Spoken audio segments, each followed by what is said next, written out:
We're live. This is me, and this is my friend George. Greetings. And we're just kind of strolling through Brooklyn here, and we figured we'd have a chat here on YouTube Live. A lot going on in the world to talk about. Eyes on world events as always. So what's new, George? What's on your mind? Well, I'm curious about the event you had and the discourse you had that I was not able to attend about neoliberalism.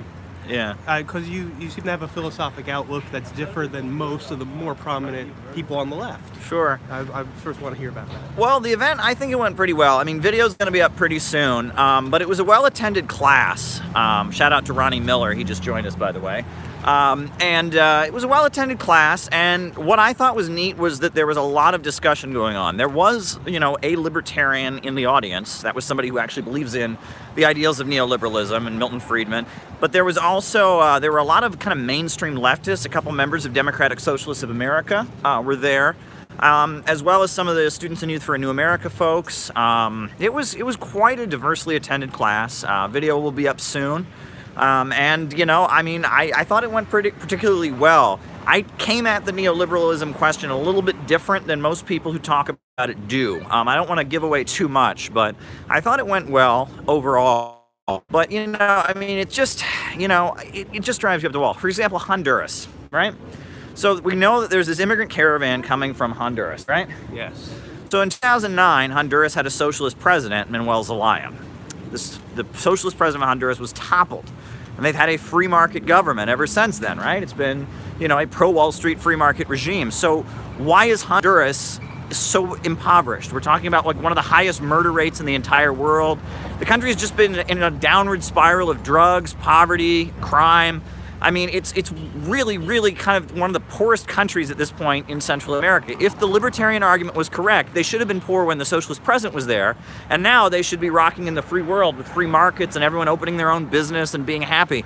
The libertarian narrative just doesn't play out. What were you saying, George? But Caleb, that's not real capitalism. If it's not real capitalism, it's probably socialism or copulating with socialism, and that's why things are the way they are. Right. Granted, they're all not real capitalism, but we must strive for this thing that no one's ever seen. Well, and that's the odd thing. I mean, it's like, you get the argument that it's crony capitalism, right? That's the standard line. But here's the thing. All capitalism is crony capitalism. I have never seen a government in history that doesn't have influence over it by wealthy people. And I don't understand this kind of this premise that libertarians have, that in their kind of libertarian paradise, there'll be people with huge amounts of money and more money than others, but they won't try to influence the government. They won't try to get the government to help them maintain their huge amounts of money. The government is just going to stay true to these libertarian principles and keep its hands off. Don't buy it. I just don't buy it. Shout out to Amanda Schrader. She just joined us, by the way. People are welcome to, ask questions in the chat. I guess there's an irony there that these libertarians seem to believe, sort of like some of the utopians, that you think they have all this option with their economic power and they do nothing. Yes. So the people are so perfected in this system. That's sort of an idea that people would accuse certain left tendencies of having. Well, and that's the other thing, right? Is that, every stereotype that we have of Marxists applies to libertarians, right? It's never real capitalism, right? Right? And then they don't care how many people have to die. I mean, look at Chile and Pinochet and the fact that so many people had, malnutrition, the child malnutrition rates, children fainting in school because they didn't have enough food. But they don't care how many people have to die in order to fulfill their objective. And then when it doesn't ultimately work out, well, that wasn't real socialism or that wasn't real capitalism. It's weird. The libertarian stuff is very, very weird. It's like some kind of weird inverse. It's like they're like the campus Trotskyites of capitalism, Well, it's one thing I guess I would say is the kind of the scale of time that, they talk about socialist country, socialist 5-year plan. Their thing is, let's capitalism work no matter what happens, even if it takes forever. They get a 500-year plan, basically. Well, it doesn't matter, no matter what's going on, we have to stick to it. Well, one point I made in my class, which I think is a big point that needs to be made, is that, libertarians, their entire premise is freedom, right? They don't like dictatorship, they want freedom. But there's this odd theme of admiring brutal dictators throughout their teaching. For example, what's the big thing that libertarians do now is they have helicopter memes. And it's based on, I don't even know if this is true, supposedly Pinochet threw leftists and communists out of helicopters. I've seen supposedly. movies. Yeah, I don't know if that actually happened or not, but supposedly, so based on that, they have all these memes on there about killing people for being leftists, right? But they believe in freedom, right? But they have endless memes. And, you know, Ludwig von Mises was a supporter of Benito Mussolini. And Mussolini was not a libertarian. His economic policies were very, very, you know, populist and state control over the industries. And he didn't support Mussolini's policies economically, but he just thought Mussolini was great because he killed so many leftists. And that seems to be a consistent theme, that you know, whether it's Augusto Pinochet, you know, they love dictators who kill leftists. As long as the dictator is killing leftists, they love them. It's a weird thing. And yet they believe in freedom, and the reason that socialism is bad is because it leads to dictators, but they love dictators. It's very, very strange. Well, I mean, it's sort of, I guess it's my impression of what's going on in these milieus is it's coming out that you know, these kind of people jumping shift or apparently to something else. Right. You know, it's like you're seeing what constitutes their politics. That your politics is not defined by just words like collectivist, individualist. It's your metaphysics. Mm-hmm. And basically the belief in inequality is more important than the question of collective society. Though what is odd, though, is I will say that there is kind of, you know, I mean, a lot of people pointed out that a lot of these forces that were with Ron Paul are now with Trump. And that especially the Richard Spencer types. Ron Paul was like their gateway drug, but now they're with Richard Spencer. And Richard Spencer, and even Trump to some degree, and I'm not comparing the two of them, they're like miles apart, but you know, both of them do play into, you know, Trump is, in a lot of ways, his rhetoric is very, very collectivist, you know, and populist. And Spencer has gone as far as to say that he agrees with a lot of what Bernie Sanders is saying. So it's almost like, you know, libertarianism is like, you could say it's the gateway drug, but in a way, though, it seems like a lot of the folks on the far right have actually started to move away from that philosophy, and they're moving toward kind of a right-wing collectivist notion, which seems to be much more in line with what you see in Europe. There is a collectivist right, you know? Yeah, no, there's nothing. I mean, it's just basically the surface phenomenon is, you know, we have this idea of American politics, and it's taken me a while to see how messed up this is, where it's just like. Do you want to go sit on a park bench, by the way? My arm's getting sure. a little tired, but let's world turn is around not here. The last 30 years in the U.S. It's not Ronald Reagan. It's not, you know, this kind of like the way we think of politics. We Americans have to find out what politics is at this point. Yeah, well, that's the annoying thing about Dinesh D'Souza, you know? I mean, he writes these histories, and it's like Hitler couldn't have been a right-winger because everyone knows that right-wingers are Ronald Reagan conservatives. I mean, it's really sad, and it shows that the way people think about politics is very, very limited. But you know, there's a lot going on in the world. Lately, we know that at this point the G20 is happening in Argentina. And I think that's particularly interesting because Argentina, there's another example, right? So Argentina, you had Cristina Kirchner, that was a populist government, overthrown. Cristina Kirchner's been removed, and then they have the Macri government, a free market government, right? So now it should be a paradise. They should have been absolutely miserable and starving and dying under Kirchner, and now with the free market reforms, Argentina should now be a paradise, except they're having huge inflation, huge economic problems there in Argentina. Again, it doesn't play out. I mean, I've even seen like Brazil, for example, right? In Brazil, they had, you know, a populist kind of leftist social democratic government until 2016. It was toppled. But now we hear all of Brazil's problems. You know, things have only gotten worse since, you know, the austerity government of Michel Temer, which, yes, we were photographed together, and things have only gotten worse since Michel Temer took office, but yet somehow it's socialism. You unfriended him on Twitter. Yeah, right. Well, it was a little bit weird, and apparently he was working with the CIA the whole time, apparently, to try and remove Dilma Rousseff. Let's get a little closer so we can be in the same shot But he here. does have bad guy hair, which kind of it just looked like he was untrustworthy in the picture. Sure. That I saw of him with you. Sure. But you know, I mean, at the same time, you know, you think about what's going on at this point. You know, in terms of what's someone saying to us. I was with Ron Paul when I was younger, and now I'm with Sanders. I just thought, yay, libertarians, because freedom. I didn't think about economic policies. Now, that's a very good point, right? And that this lack of interest in economics seems to define a lot of American politics. It's just this focus on social issues, this lack of interest in economics, and that's the thing. And that I wouldn't disagree with a lot of libertarian economics. People should be able to live their own life, right? I mean, people ought to make their own choices. In principle. But what is this free? I mean, this is a little bit of a quibble, but freedom. I've heard that basically, are you freer in a society where you can sell yourself into slavery? Right. That's the argument. Basically, I mean, not to make this too fancy, but it's just like in American politics, freedom this and the other one, I'll say freedom, right, and then I'll say it 3 times, but there's no discussion what it is. Right. Freedom is kind of an abstract notion, and it's, it's like the liberty, equality, fraternity of the French Revolution, and these words, they start to lack any real meaning. It's just kind of, it's like that clip, that widely watched clip from the television program that was on, where the guy, they're asked, why is America the greatest country in the world? And he says, freedom and more freedom, or something like that, and it's like, these words stop meaning anything. Supersize that freedom. Yeah, right. I mean, these words stop having any real solid meaning.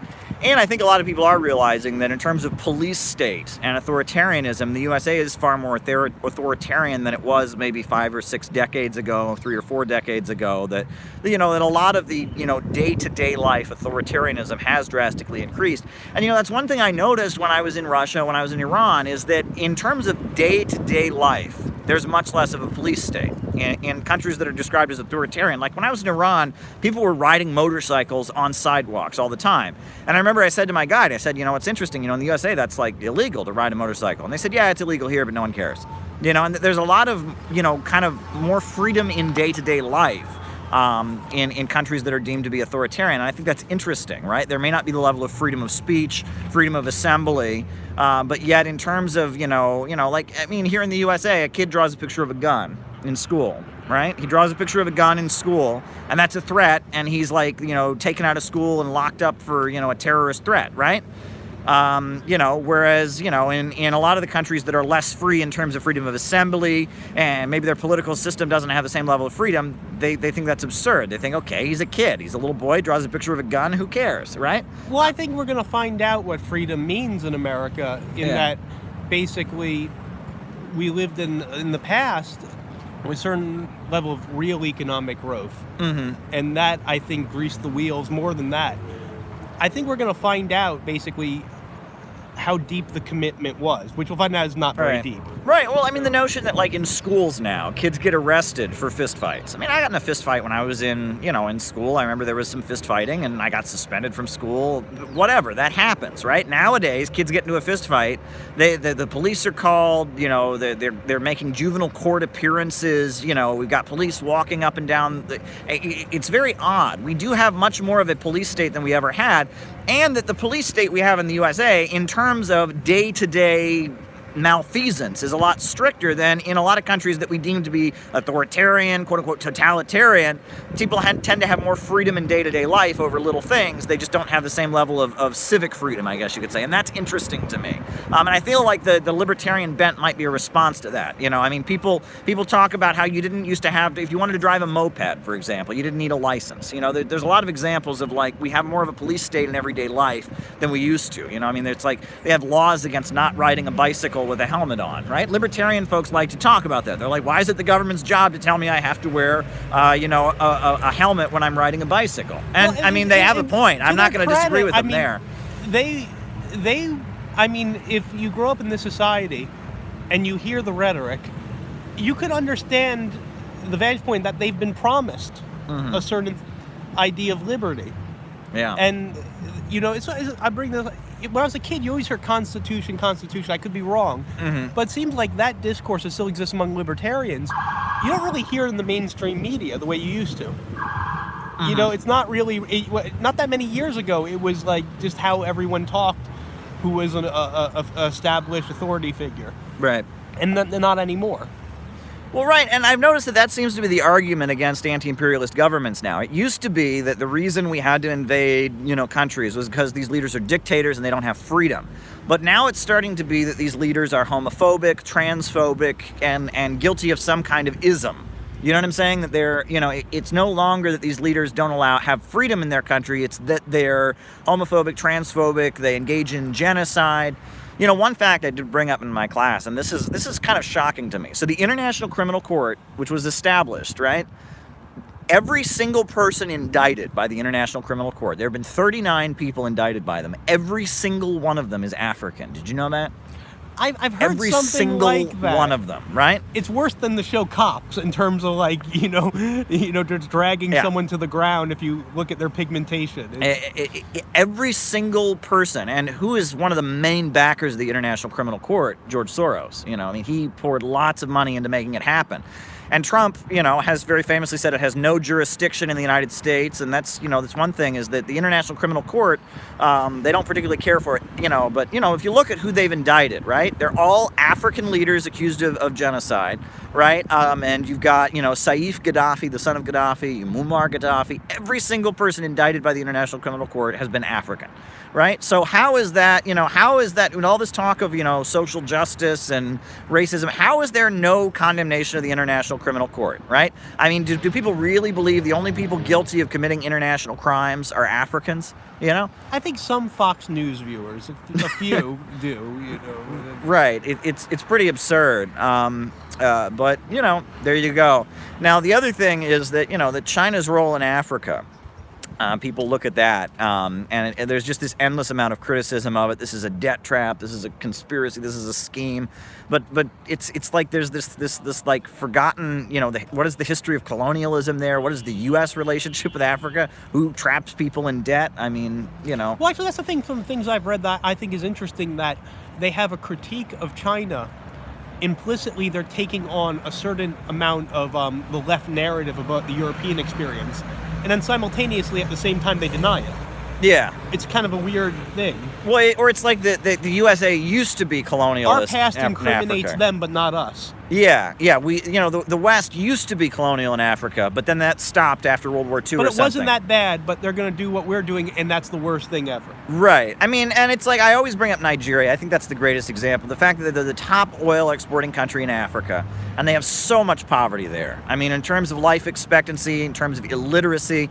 And in fact, if you look at the region of Nigeria, that's the oil-rich section of Nigeria, the Niger Delta region, arguably at this point, the most profitable part of Africa, the most natural resource-rich part of Africa. The conditions people live in the Niger Delta region are horrendous, just absolutely horrendous. I mean, it's shocking.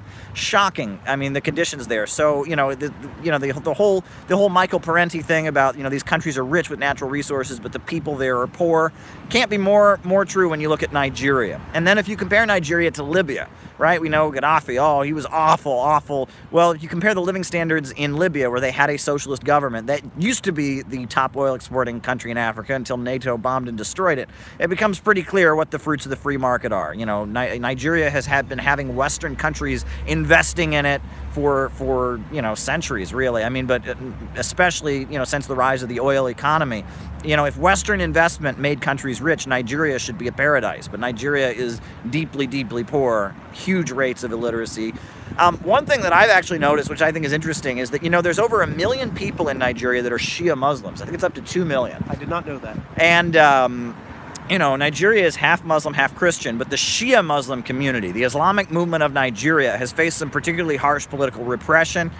Sheikh Ibrahim Zakzaki, who is the head of the top imam of Shiite Islam in Nigeria, is in military detention, and the area where they reside in Zaria has been raided by the government. And ever since the Buhari administration, who's the first, for a long time they had a Christian president, good luck Jonathan. Buhari got elected. It was a victory for Muslim Nigerians. Ever since he's been in there's just been a huge level of repression against the Shiite Muslim community. And that, people speculate that Buhari and the Muslim sections of Nigerian politics are in with Saudi Arabia, and they buy into this whole anti-Shiite campaign. People are speculating about what that is, but it's kind of fascinating to look at that. I mean, there are almost 2 million Shia in Nigeria, Shia Muslims. And apparently when the Iranian Revolution happened, a lot of Nigerians who had been Sunni before were inspired by the revolution. And if you look at what the Islamic movement of Nigeria advocates, it's actually very much, they want peace with Christians. They're very, very opposed to Boko Haram, the terrorist group, and they have a very socialistic program. They call for, public control over the oil and feeding people. And it's very interesting to look at Nigeria. I think that people can learn a lot by looking at Nigeria. A huge population there. It's one of the most populous African countries. I think it's the most populous. Now, someone's saying the International Criminal Court also prosecuted Slavic leaders. Well, actually, you're confusing it with the International Criminal Tribunal on Yugoslavia. That was a precursor to the International Criminal Court. And that's the court that charged all the leaders of Serbia as the USA was dismantling and working to dismantle Yugoslavia. I know Germany had a lot to do with that. It's funny, if you go to any anti-imperialist country, like when I was in Iran, the only Western cars were BMWs.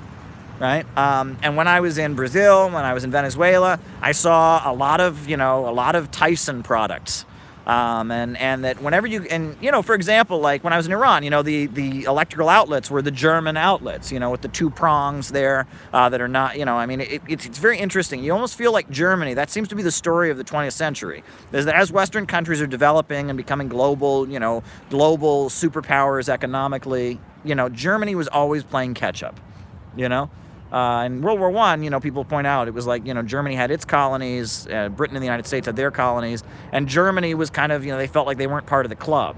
And then they're obviously stripped of their colonies after World War I, and then they try to rebuild it during World War II. They're trying to become an empire once again, and they're torn down. And it's almost like the Germans have always been like the underdogs of Western imperialism and colonialism.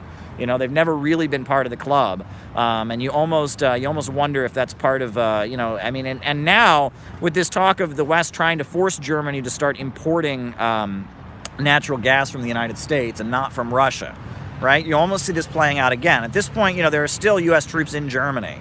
It's kind of fascinating. And this rivalry, how is Germany, and now that the British are out of the European Union at this point, is Germany going to continue to assert its independence against Britain and the United States? Is that contradiction that was the basis of World War I, the basis of World War II, is it going to reassert itself again? Are the Germans going to say, look, the British and the Americans really don't care about us, they're not our friends, and we're going to assert, is that contradiction going to emerge again? I'm inclined to say yes, because the same land, some things that don't change. There's more that don't change. The clouds and the sky change, but these facts on the ground don't. And it sure looks like, the future is going to be messy. Hopefully not as much as the past. Yeah, Britain and France don't want economic strength in Germany. That's pretty clear, right? They see Germany as a competitor and as a rival, and that seems pretty clear. And now this anti-Russian stuff has been particularly bad for the German economy. They've lost a lot of imports because of the NATO and EU policies against Russia. It's been bad for them because Germany's right there. It's Central Europe, right next to Russia. So why couldn't they trade with Russia? Well, because the British and the Americans don't like Russia. And now this idea that they should not import natural gas from Russia, but instead they should import it all the way from the United States. That's absurd. That's like, why you can't shop at the store next to your house. You got to shop at the store all the way across town and pay for the stuff to be imported to your house from the other side of town. It's just not going to work. Well, at this point, I feel like anyone on C-SPAN or MSNBC, they could save a lot of verbiage by just going Russia something something. Yeah, that's true. Caleb, Russia something. But we've seen contradictions like this before. We remember France was really, really opposed to the U.S. invasion of Iraq, and there was the whole freedom fries thing. Do folks remember that? I remember that. All right, I guess I'm old enough. But yeah, I remember. We didn't have French fries; we had freedom fries in the U.S. Capitol. And France was an enemy of America. Groundskeeper Willie from The Simpsons, the clip where he calls them cheese-eating surrender monkeys, I believe, resurfaced on many occasions. Oh wow, it was taken very serious. Right, and that was because France, their relationship with Saddam Hussein's Iraq was a favorable one, whereas Britain and the United States were very hostile. And so because of that, there was, we saw Jacques Chirac, being very opposed to the U.S. invasion and speaking out against it. It was kind of an interesting thing. And I feel like the Germans and the French, there may be, I don't know how much with France now. Macron is certainly an ally of the British and the Americans. But, there's been this, everyone looks at the AfD and the Alternative for Deutschland party, and they're like, aha, Nazi, I don't feel like they're getting the point that underlying this, if you look at Hallemer Schacht, and he was the banker who was basically, he was the economist of the Nazi regime, and he ended up in a concentration camp because he had some kind of falling out with Goebbels or something, and it's kind of fascinating. The book Hitler's Banker, where it goes into, Hallemer Schacht and his life. It's a fascinating book, but if you look at it, Hallemer Schacht, he was a German industrialist, and he did banking in Germany. And he was working with the big industrial families, and that basically the reason that the German capitalists went with Hitler was because they felt like the British and the Americans were kicking them around, but they also didn't want a communist revolution. The KPD was very strong, the Communist Party was very strong, and so it was like he was for the German industrial capitalists against the British and the American capitalists, but also a raving anti-communist who put all the communists in prison camps. So that was kind of the agreement there. And I think that if you can understand the economics behind Nazi Germany, that can kind of, there's this hysteria now. People want to get hysterical. But if you look at it, the reason that the Hitler government came in, it was Bonapartism on behalf of German industrial capital. Well, I mean, I hear lectures from like a pseudo left. I've sent you some of these things where fascism is, you put 20 white guys in a room and they like microbrews. And that's fascism. It's also people in the country, like a scruffy man in overalls.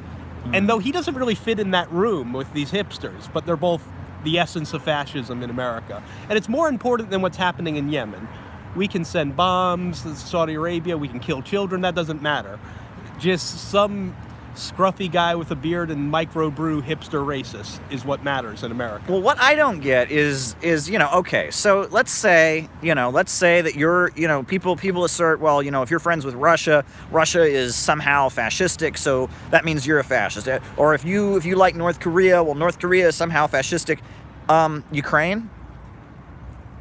You know what I mean? Like Timothy Snyder. Yeah, I don't get that, right? My goodness. You have leaders in Ukraine who openly, champion pro-Nazi forces during the Second World War, but that's just, they're fighting evil Russia, so it's weird. It's beyond me. It is very, very much beyond me. It's like there's no fascist baiting of people that are super in support of Ukrainian nationalism. Why doesn't Rachel Maddow just take a pro-Hitler stance at this point? You can have a segment, a reconsideration of the Great War. I mean, it's almost getting anything Russian, anything with that Russian blood is the scariest stuff in the world. The Azov Battalion, the right sector, all of that in Ukraine. It's like there's no problem associating with that. I don't get it. There's no baiting of people who associate with that. There's no you're not a crypto Nazi if you associate with the Ukrainians. I don't get this double standard. It's pretty ridiculous. But hey, what can you do? Well, I guess part of that is basically, this is kind of the poverty of American politics, that after Obama was elected, people who may have gone to an anti-war protest realized I can identify with my latte. My identity, I'm not the guy with the macchiato or the doppio espresso.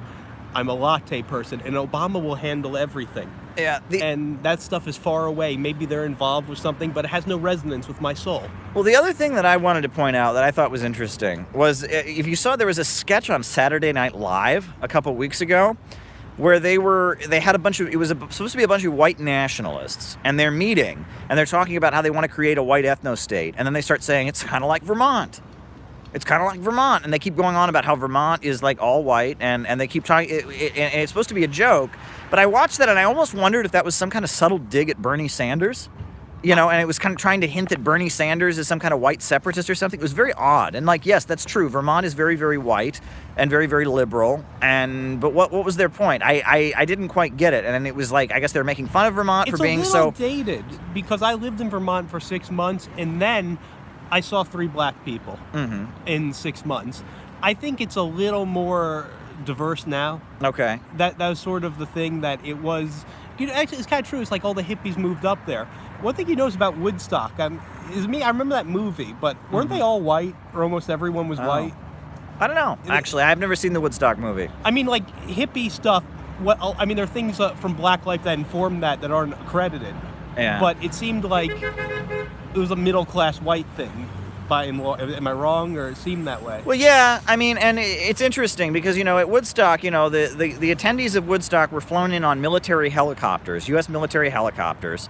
the thing was arranged by major corporations. It was, the major record companies did it. And that in a lot of ways, like people talk about, like the parking was like miles and miles away from where people ended up being at the concert, and people were almost trapped there. The more you read about Woodstock, the more it sounds actually quite scary. And that, there were a couple of people who died. Like there was a guy who got run over by a tractor, and there was another guy whose appendix burst, and he was in the middle of Woodstock, and he couldn't go to an emergency room, so he just kind of died.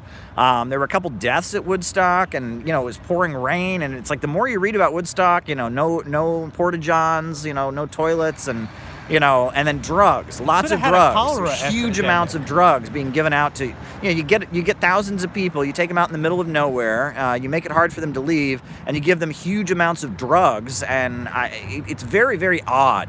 Woodstock doesn't sound very appealing to me the more I read about it. I know at the time that it happened, some of the far left, communist forces actually were arguing it was some kind of government conspiracy. And in the final years of his life, Fidel Castro, he did promote the writings of this Daniel Estulin, who is kind of, I guess you could call him a conspiracy theorist. That's the label that gets put on people like that. And he was arguing that the rock concerts and the drugs were it was an effort to kind of quell social unrest. And if you read, you read some of that stuff, I mean, I think a strong argument could be made that Woodstock was, because Woodstock, the more you read about it, the more it actually sounds like a nightmare. I guess they made a movie of it, but the more you read about the facts about what was actually happening, a bunch of people in the middle of the woods without proper food, without proper toilet facilities, it's a little bit scary. Well, I mean, it does get like that and things like it, except that one, I think it was in California where a lot of people died. They couldn't sugarcoat that. Right, but right. They do put us... The Hells Angels, they right? make it unambiguously good. And a lot of people had a good time. I think my father had a good time. Oh, he was there? I think so. Oh, okay, cool. Well, he told me, so I wasn't there to check. Okay, well, they say that everyone over a certain age claims they were there, right? Yeah. Right. That's, every old hippie so. says they were there, but, I don't know. I mean, I don't know. The whole thing, and, it was like, and it was kind of randomly announced, and all these people just kind of found out about it, and it's a little bit weird. It's funny, though, if you watch, there's a movie, the movie, it's based on the I Am Legend story or whatever, but it's the one that was with Charlton Heston. The Omega Man. Yeah. Right. So it's like, that's clearly like, it's about the right-wing view, the kind of conservative Nixon-esque view of the 1960s. That's Charlton Heston's character. And it's like there's supposed to have been a nuclear war, and then all these people have become these weird vampires. But the one thing that he does is every day he watches the Woodstock movie. Did you know, like, that's how the movie begins, is he goes to, like, there's been a nuclear war, so everyone's dead or whatever. There's a movie theater that has Woodstock, so every day he goes to the movies and watches Woodstock. That's like a part of the movie, and it's like he watches the Woodstock movie, and it's supposed to be a comment, and it's like he hates hippies, and it's like hippies destroyed the world somehow or something. I thought vampires did. Well, no, it's because of the nuclear war, all the people have become vampires. That's the premise of the movie. I was in I Am Legend as an extra, the Will Smith one. No kidding! And it was below zero in the shooting near Brooklyn Bridge. I was lucky not to be hurt. Oh. But, I mean, those things are always, Hollywood is not that transcendent. They project a lot of the going rate into their films, and they'll still act like they're for all time. Yeah. And, problem with the Will Smith movie, he's all... I haven't seen it. He's all cut up in that movie. He's got no body fat.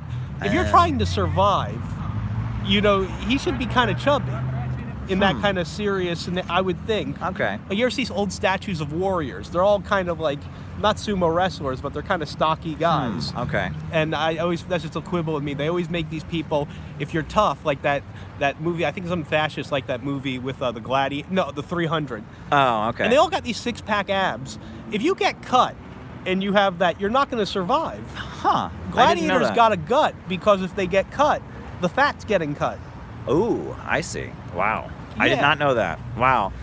But yeah, well, 300, right? A lot of people speculated that was like anti-Iranian propaganda at the time it came out, because the evil ones are the Persians, they're the demons, and I don't know. A lot of people speculated that, and then and I think any like horde that's Middle Eastern, they're just turned into Muslims in that time frame. The movies, okay, history, like the History Channel. It went when I was a kid, I used to see shows about the Klan that were made like serious history, okay, and that became like Christian Zionism, UFOs, and like, Obama's the Antichrist, literally, and a lot of anti-Muslim stuff. Whenever they have a thing about Islam, it's just like a horde of people, and they conquer the world with like this kind of ecstasy. Well, right. You Like know, one that's- thing I remember that was kind of interesting is if you look at like the game Candyland, right? You know, I haven't the